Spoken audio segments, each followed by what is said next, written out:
మనకు అన్ని పరిస్థితులన్నీ అనుకూలంగా ఉన్నప్పుడు ఆరాధిస్తా.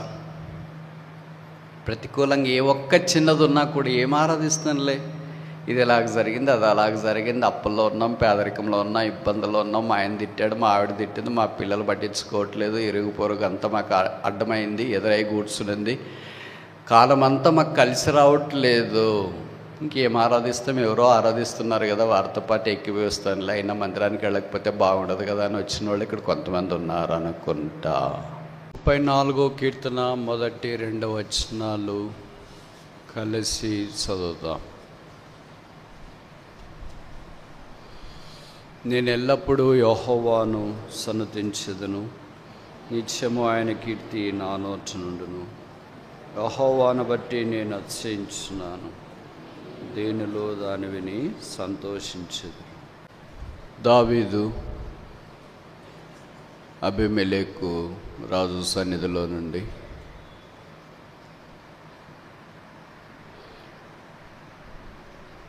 తోలివేయబడినప్పుడు దేవుని స్తుతిస్తూ ఆరాధిస్తూ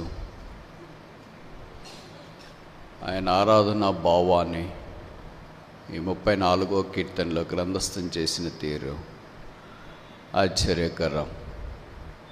ఆయన ఆరాధన మనలాంటి అనుకూల పరిస్థితులు ఉన్నప్పుడు చేసింది కాదు.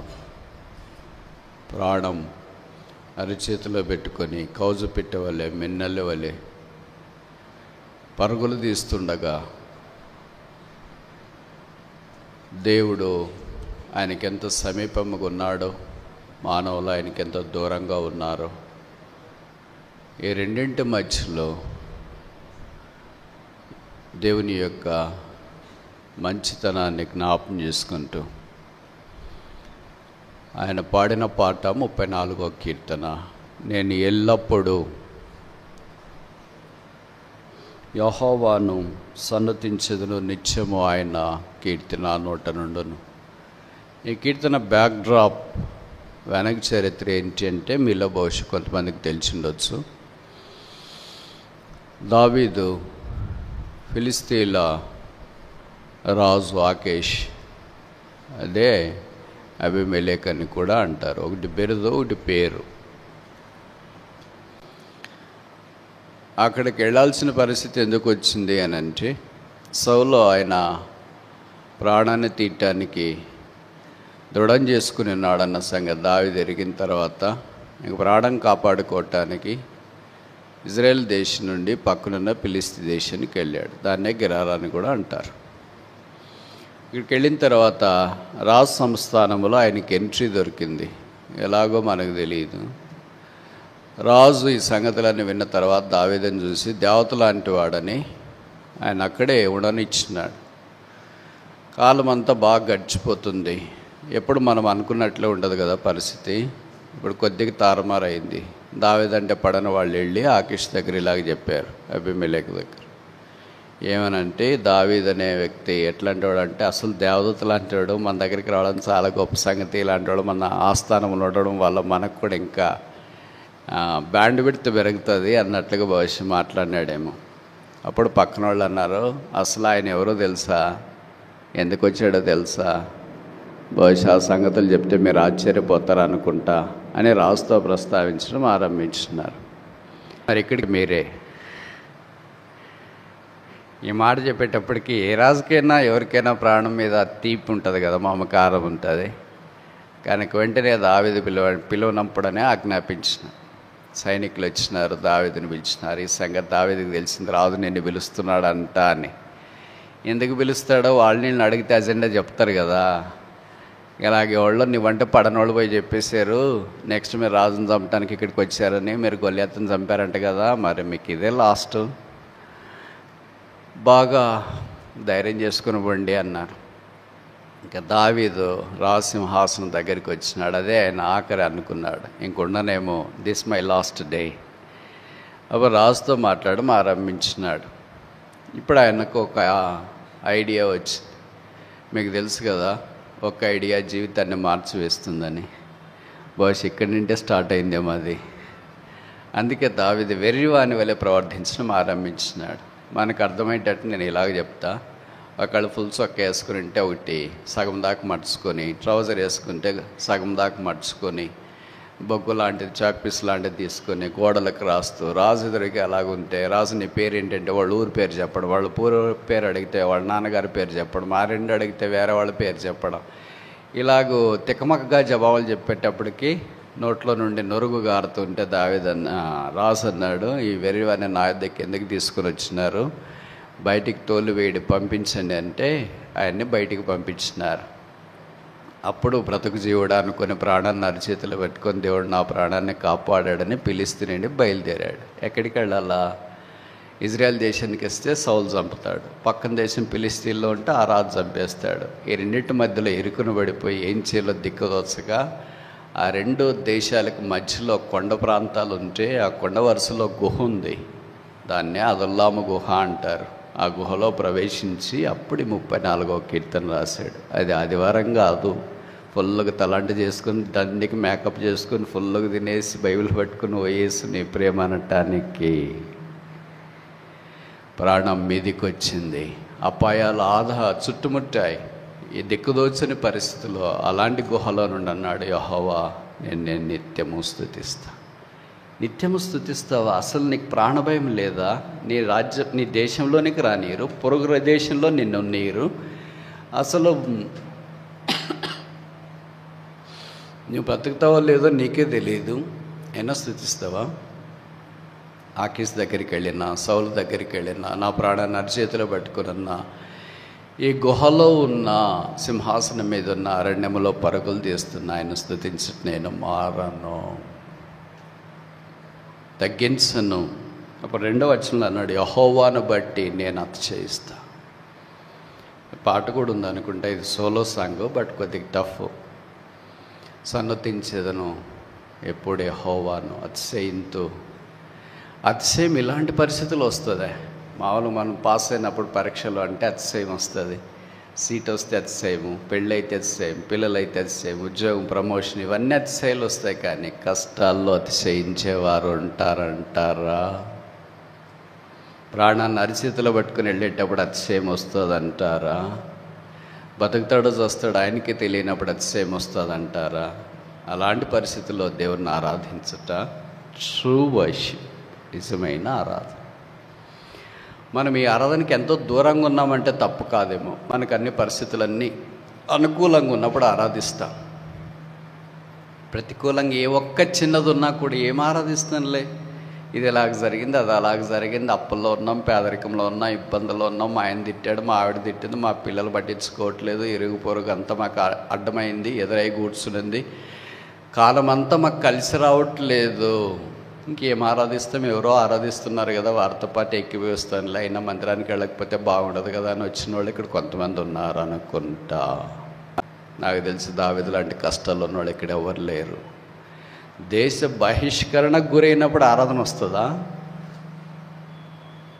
వేరే దేశంలో ఆశ్రయము, శరణార్థులుగా ఉండటానికి కూడా వీళ్ళు లేకుండా త్రోసివేయబడినప్పుడు ఆరాధన వస్తుందా? It is a cave centred worship, not church centred worship. మనదంతా చర్చ్ సెంటర్డ్ వర్షిప్, సంఘముగా చేరి వచ్చినప్పుడు ప్రభుని ఆరాధిస్తాం. బట్ దావీదు అలాంటిది కాదు, కేవ్ సెంటర్డ్. గుహలో ఉండి, అదుల్లాము గుహలో అప్పులు గలవారు, ఇబ్బందుల్లో ఉన్నవారు, పేదవారు దాదాపు 400 మంది చేరి వస్తున్నప్పుడు వారందరితో పాటు యెహోవాను బట్టి నేను అతిశయించేదను. అతిశయము ఇది భౌతికమైన అతిశయం కాదు, దేవుని యొక్క ఆధ్యాత్మికమైన లక్షణాలను బట్టి అతిశయం. మీరు అనుమతిస్తే తెలుగు బైబిల్ ప్రకారం ఒక 5 అతిశయ సంగతులు జ్ఞాపం చేసుకుని ప్రభువుని ఆరాధించడానికి మనం ప్రయత్నం చేస్తాం. మొదటిది కీర్తనలు.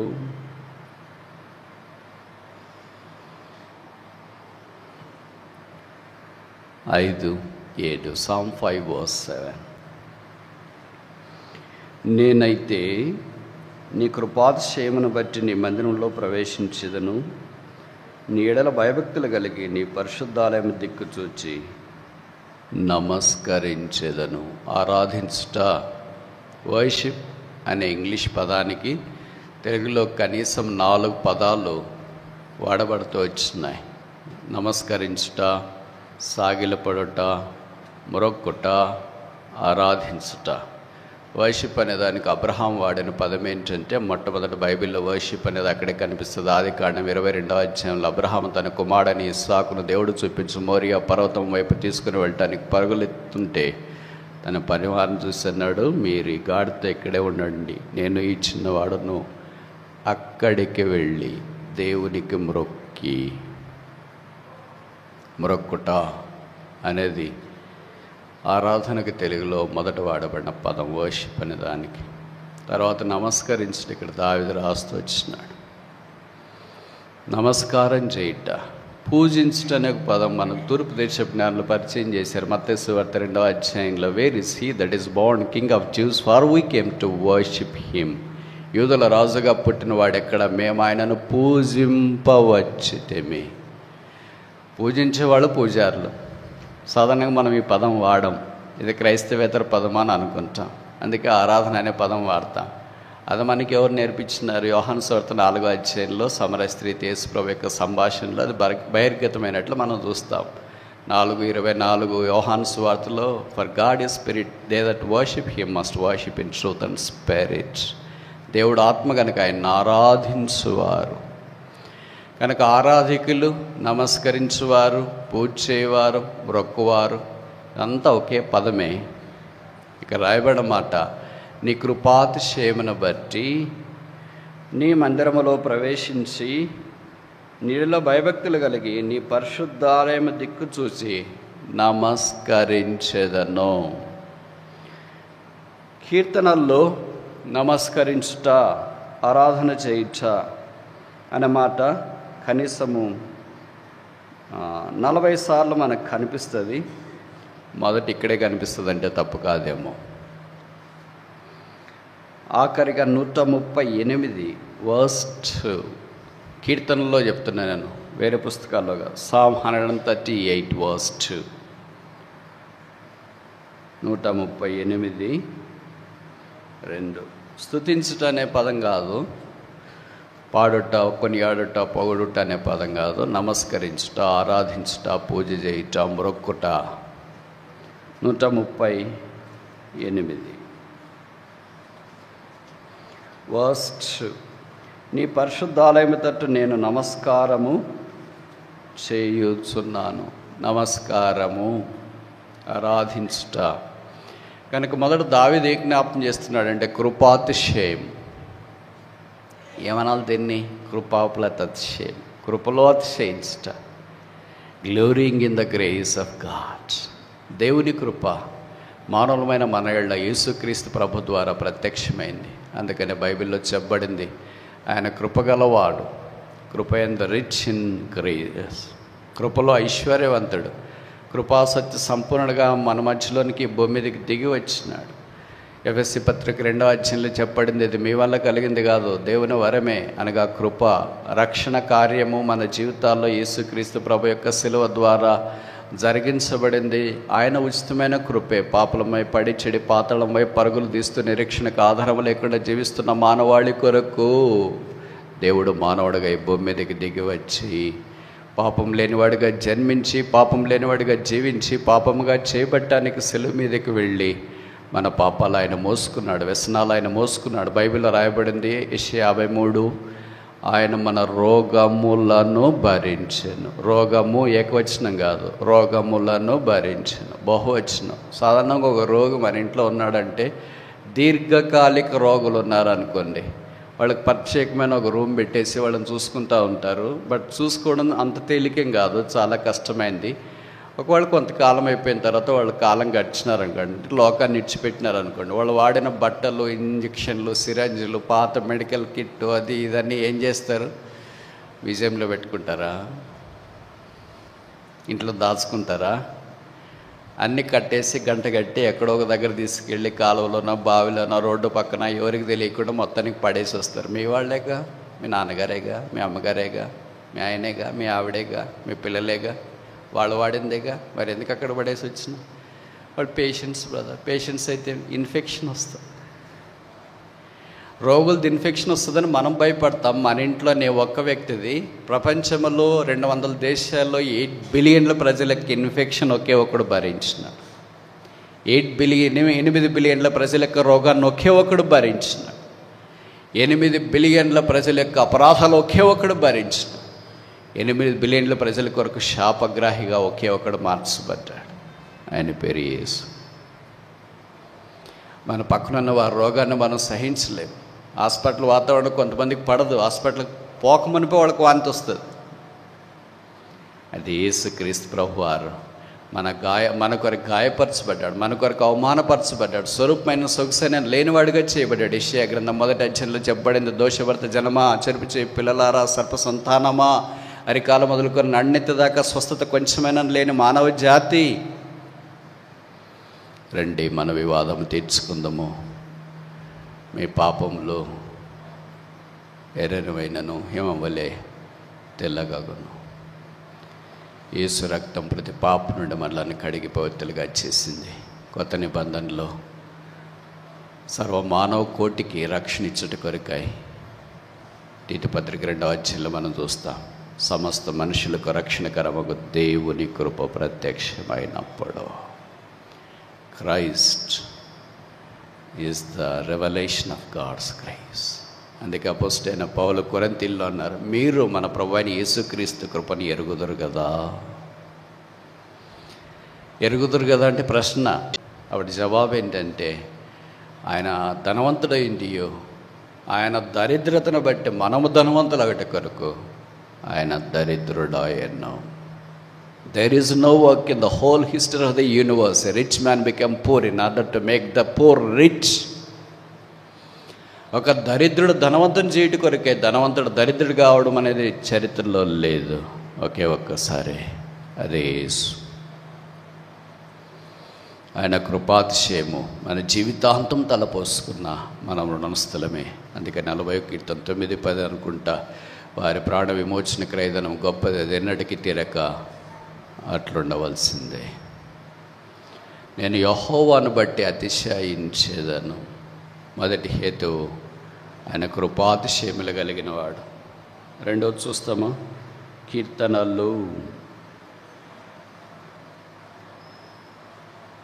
25 అనుకుంటా,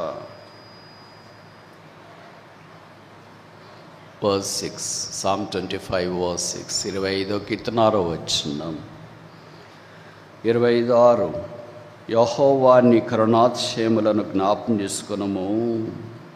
కరుణాతిశయములు కింద రాశాడు, నీ కృపాతిశయములను జ్ఞాపం చేసుకునము. అవి పూర్వం నుండి ఎన్నవే కదా. 7వ వచనం, నా బాల్య పాపములను నా అతిక్రములను జ్ఞాపకము చేసుకొనకుము. ఏ జ్ఞాపకం చేసుకోవాలా, ఏమి జ్ఞాపకం చేసుకోకూడదు. ఇక్కడ 2 విషయాలు రాసినారు. ఈ భక్తుడు కూడా దావీదు మనకు తెలుసు, ఎందుకంటే ఇలాంటి కీర్తనలు ఆయన హృదయంలో నుండి ద్రవిస్తాయి, బయటకు వస్తాయి. నీ కరుణాతిశయములను జ్ఞాపకం చేసుకున్నాం. బాల్యం నుండి ఉన్నవే కదా, అవి మాత్రం జ్ఞాపకం చేసుకో. మరి ఏ జ్ఞాపకం చేసుకోవద్దు, నా బాల్య దినాల పాపాల జ్ఞాపకం చేసుకొనొద్దు. ప్రభువు మాత్రమే మనిషిని యొక్క పాపాన్ని జ్ఞాపకం చేసుకోవడం. మిగతా వాళ్ళందరూ ఫ్లాష్ బ్యాక్ తీస్తారు. నీ సంగతి నాకు తెలియదు, అప్పుడు ఎలాగ తిట్టావు, ఇప్పుడు ఎలాగ మాట్లాడినా, అప్పుడేంటి, అసలు నీదంతా నా దగ్గర ఉంది story. Your history is with me. Only Jesus says that I have erased all your history. యేసు మాత్రమే చెప్పగలడు, మీ చరిత్ర అంతా నేను తుడిచివేసి ఉన్నాను, నీకు నీ పాపములు ఎన్నడూ జ్ఞాపకం చేసుకొన్నాను. ఒకే ఒక్కడు మనిషిని యొక్క పాపాన్ని గుర్తుపెట్టుకొనని వాడు, ఆయన పేరే యేసు. మనిషిని గుర్తుపెట్టుకునేవాడు ఒకే ఒక్కడు, ఆయన పేరే యేసు. మనుషులమైన మనము మనిషిని గుర్తుపెట్టుకోగానే మనిషి పాపాలు గుర్తుపెట్టుకుంటాము. అందుకే యేసు ప్రభు యొక్క లేదా దేవుని యొక్క కరుణాతిశయాన్ని దావీదు ఇక్కడ జ్ఞాపం చేసుకుంటూ, ఆయన బాల్య పాపములు అతిక్రమాలు జ్ఞాపం చేసుకోవద్దని దైవ సాన్నిధ్యంలో ప్రార్థన చేస్తున్నట్లుగా వాక్యంలో మనం గమనిస్తున్నాం. కరుణాతిశయము, కృపాతిశయం తేడా ఏంటి? Mercy is the opposite of grace and grace is the opposite of mercy. కృప, కరుణ అంటే కనికరం, దానికి భిన్నం. అలాగే కరుణకు భిన్నం కృప. కృప మనం దేనికి పాత్రలం కాదో అది మనకి ఇచ్చింది. కరుణ అంటే అలా కాదు, దేనికి మనం పాత్రలమో అది మనకి లేదు. ఇంకోసారి చెప్పనా, మనం రక్షణకు పాత్రలం కాదో రక్షణ ఇచ్చింది కృప. మనం దేనికి పాత్రలము కాదో మన పాత్రలమో అది మనకి ఇవ్వలేదు, దాన్నే కరుణ అంటారు. నేను ఈ మాట అంటే మీరు అనొచ్చు, మనం అసలు దేనికి పాత్రలము, మనం దేనికైనా పాత్రలమా అంటే పాత్రలే మనం కూడా. దేనికంటే ఎఫెసీ పత్రిక 2వ అధ్యాయంలో చెప్పబడుతుంది, దేవోగ్రతకు పాత్రలై ఉన్నప్పుడు we are fit for the wrath of God. దేవోగ్రతకు మనం పాత్రలమై ఉన్నప్పుడు ఆ దేవోగ్రతలోనికి మనం వెళ్ళకుండానట్లు కరుణా సంపన్నుడైన యేసు క్రీస్తు ప్రభువారు ఆ దేవోగ్రతను తీసుకోవటానికి ఆయన ఇష్టపడ్డాడు. అందుకే ఈజ్ రిచ్ ఇన్ మర్సీ. ఆయన కనికరమంద ఐశ్వర్యవంతుడు. యేసుప్రభు వారు భూమి మీద ఉన్నప్పుడు కొంతమంది రోగులు యేసుప్రభు దగ్గరకు వచ్చి ఇలాగే అన్నారు, దావీదు కుమారుడా మమ్మను కనికరించు, కనికరించు మేసయ్యా, కరుణించు మేసయ్యా. ఈ కనికరము కరుణ ఉండబట్టే రోజు మనం కొనసాగుతున్నాం. ఇదే లేకపోతే బహుశా మనం కొనసాగడం దుర్లభం అంటే తప్పు కాదేమో. కృప ఒకసారి మనల్ని రక్షించింది, రక్షణలో కొనసాగినట్లు సహాయం చేస్తుంది.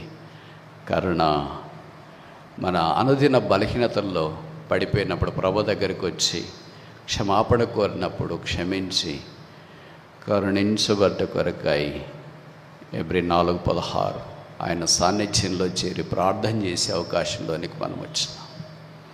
కనుక 136లో రాయబడింది కదా, మనకు పరిచయము యెహోవా దయాళుడు, ఆయన కృతజ్ఞతాస్తుతులు చెల్లించుడి. తెలుగులో రాశారు ఆయన కృప నిరంతరం ఉంటున్నాను. ఇంగ్లీష్ బైబిల్లో రాశారు is mercy endureth for ever. ఆయన కనికరం, ఆయన కరుణ నిత్యముండును, ఆయన కరుణ నిత్యముండును. ఆయన కరుణ నిత్యముండును అంటే నా పాపం ఉండదు, నా పాపమే నిత్యం ఉండేటట్లయితే నేను ఇక్కడ ఉండలేను. మన పాపాలే నిత్యం ఉండేటట్లుంటే ఇక్కడ ఎవరు ఉండలేరు. దేవుని కరుణ నిత్యం ఉంటుంది కనుక it covers all our sin. మన పాపం అంతటిని ఆయన కరుణ, ఆయన కృప కప్పివేసింది. కనుక సాతాను పైనుండి చూసినప్పుడు మన పాపాలు కనిపించకుండా ఆయన కరుణ కనిపిస్తుంది. అందుకే కీర్తనకాడు అన్నాడు, మా పాపాలు కాదు నిత్యం ఉండేది, నీ కృప నిత్యముండును, నీ కరుణ నిత్యముండును, యెహోవాను బట్టి నేను అతిశయించేదను. 3వ చూస్తామా, కీర్తనలు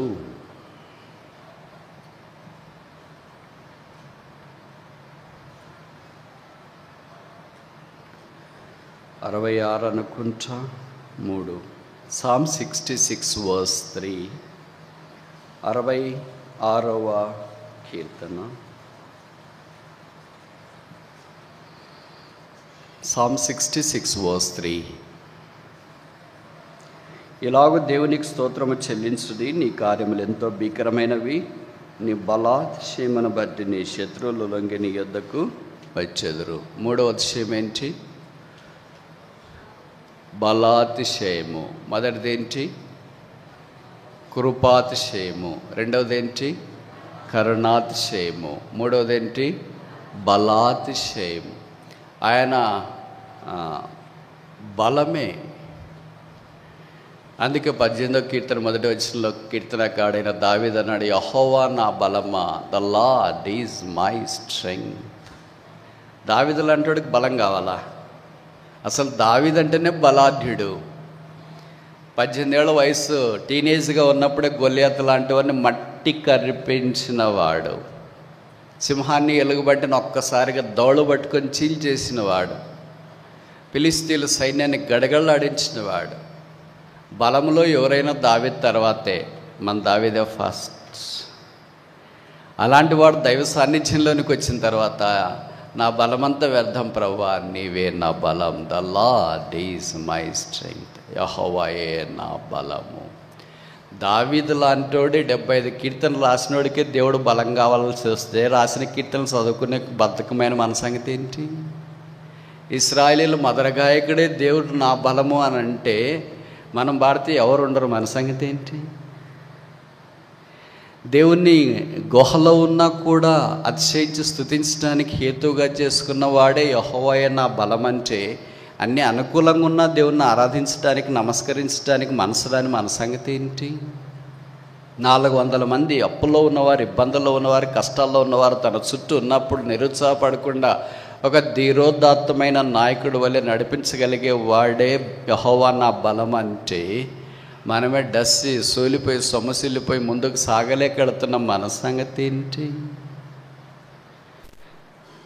అసలు దావీదు పేరు ఉచ్చరించడానికి కూడా యోగ్యత లేని మనము ఇంక యెహోవా సన్నిధిలో ప్రవేశించి ఇంకెంత ఎక్కువగా ఆయన బలాన్ని మనము అన్వయించుకోవాలి. బలము అంటే ఏదో 4 ప్యాక్ 6 ప్యాక్ ఫుల్గా హైట్కి తగినట్టు వెయిట్కి తగినట్టు హైట్, ఇది కాదు బలం అంటే. ఇది కూడా ఉండండి, ఫిజికల్గా మంచిదే, ఎందుకంటే ప్రభుని సేవించాలి కదా. శరీరం లేకపోతే సేవించలేము, ఆరోగ్యం లేకపోతే ప్రభుని సేవించలేము. సేవించవచ్చు బ్రదర్ అలా కూడా అంటే అలా కూడా సేవించవచ్చు, పడక మీద ఉండి ప్రార్థన చేయొచ్చు, కానీ బయటికి వెళ్ళి సేవించలేం కదా. అలాగే చేసేవాళ్ళు చాలామంది ఉన్నారు. మనం కూడా ఆ గుంపులో ఎందుకు ఉండాలా? అవకాశం ఉంది కదా, వయసు ఉంది కదా, కనుక ప్రభు కొరకు ఆరోగ్యకరంగా ఉంటే సేవించడానికి వీలవుతుంది. బలము అంటే what is strength? Strength is a grace to resist the sin in the name of Christ. యేసు నామమును బట్టి పాపాన్ని ఎదిరించడమే బలం. సైతాను యొక్క వశము చేయబడే పాపానికి లోబడిపోవడమే బలహీనత. The weakness of a believer is to yield himself to the sin. అది అబద్ధం కావచ్చు, తప్పు కావచ్చు, పొరపాటు కావచ్చు, కాని మాటలు మాట్లాడడం కావచ్చు, వ్యర్థంగా మాట్లాడడం కావచ్చు. Name it any besetting sin. సులువుగా చిక్కలు పెట్టి ఏ పాపమైనా కావచ్చు. ఆ పాపానికి తేలిగ్గా లొంగిపోవడమే బలహీనత. పాపాన్ని ఎదిరించడమే బలం. అందుకే అపోస్తలుడైన పౌలు అన్నాడు ఫిలిప్పీ 3వ అధ్యాయమా, I can do all things through Christ, 4:13 అనుకుంటా, దట్ స్ట్రెంగ్థెనెత్ మీ. నన్ను బలపరచు అని అందు నేను సమస్తము చేయగలను. పౌలు లాంటి వాడికే బలం అవసరమైతే మన సంగతి ఏంటి? కనుక ఆయన బలాత్యాన్ని బట్టి నేను అతిశయిస్తున్నా. ప్రభువు మనకు బలమిచ్చువాడుగా వచ్చిన బలహీనులను బలము కలుగజేయటానికి. అందుకే కొరింథీయులకు రాస్తున్న మొదటి పత్రిక అపోస్తలుడైన పౌలు అన్నాడు, బలవంతులను సిగ్గుపరచడానికి ఆయన బలహీనులను ఎన్నుకున్నాడు, జ్ఞానులను సిగ్గుపరచడానికి అజ్ఞానులను ఎన్నుకున్నాడు, తెలివైన వారిని సిగ్గుపరచడానికి తెలివి లేని వారిని. He had chosen the base things. ఎన్నిక లేని వారిని ఎన్నిక చేసుకున్నాడు ఆయన యొక్క గుణాతిశయాలు ప్రచురం చేయటానికి. కనుక ఆయన చాయిస్, ఆయన ఎన్నిక మన ఊహకు జ్ఞానమునకు మించింది. యెహోవాను బట్టి నేను అతిశయిస్తా, నిత్యం ఆయన కీర్తి నా నోట నుండును. యెహోవాను బట్టి నేను సన్నుతించాను. అవి 3 కారణాలు చూస్తున్నాం. మొదటిది ఆయన అతిశయము, కృపాతిశయము. 2వది కరుణాతిశయము. 3వది బలాతిశయం. 4వది పరమగీతం 2వ అధ్యాయం. పరమగీతం 2వ అధ్యాయం 5వ వచనం. Song of Solomon chapter 2 verse 5.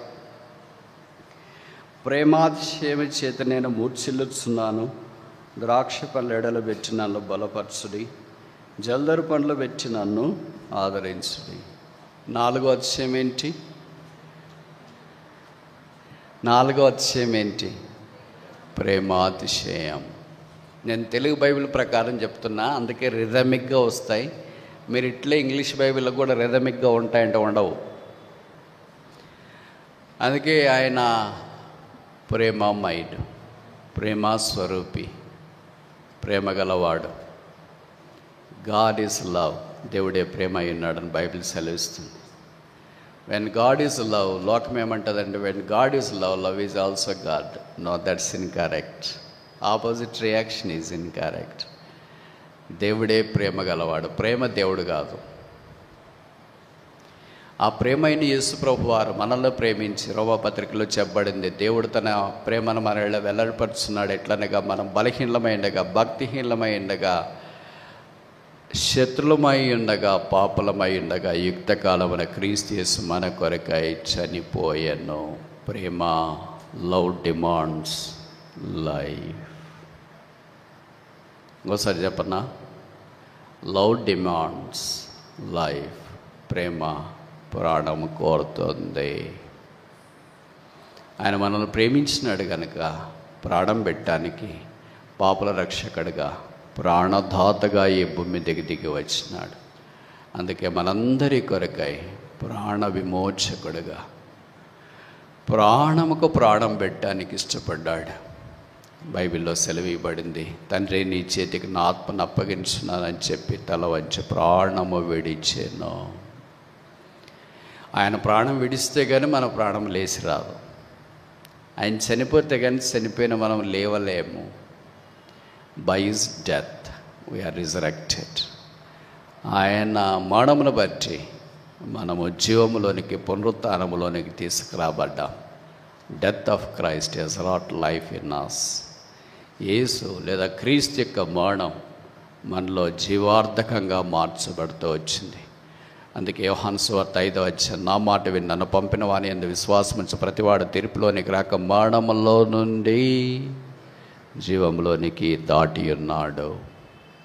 యేసుక్రీస్తు ప్రభు వారి యొక్క కృపను బట్టి, ప్రేమాతిశయాన్ని బట్టి, ప్రేమ వలయములోనికి వచ్చిన అదే సిలువ ప్రేమ, పాపిని ప్రేమించిన ప్రేమ, పాపిని క్షమించే ప్రేమ, పాపాలు కడిగివేసే ప్రేమ, పాపిని చేర్చుకునే ప్రేమ, పాపిని అంగీకరించే ప్రేమ, పాపిని పరిశుద్ధునిగా చేసే ప్రేమ, పాపిని పరలోక రాజ్యంలో ప్రవేశింపజేసే ప్రేమ, పాపికి మహిమను అనుగ్రహించే ప్రేమ, పాపిని క్షమించి రక్షణ వస్త్రం చేత అలంకరించే ప్రేమ,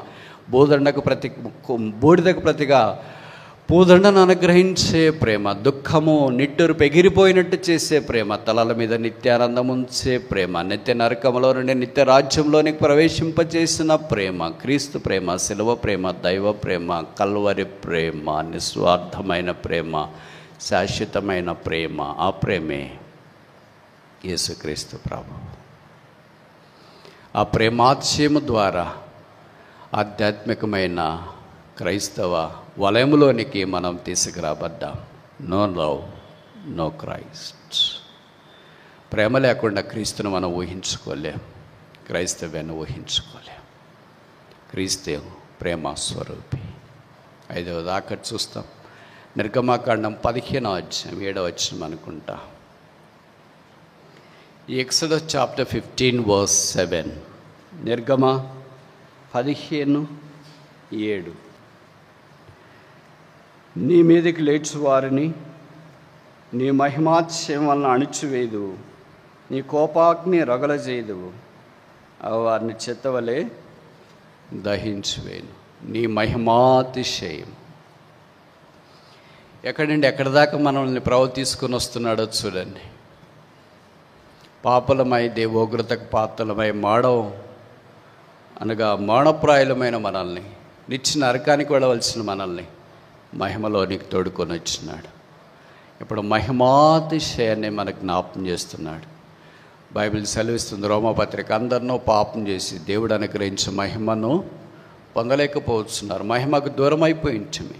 ఆ మహిమ ఎవరు? కొలస్సీ 1:27, Christ the hope of glory. క్రీస్తే మహిమా నిరీక్షణ అయి ఉన్నాడు.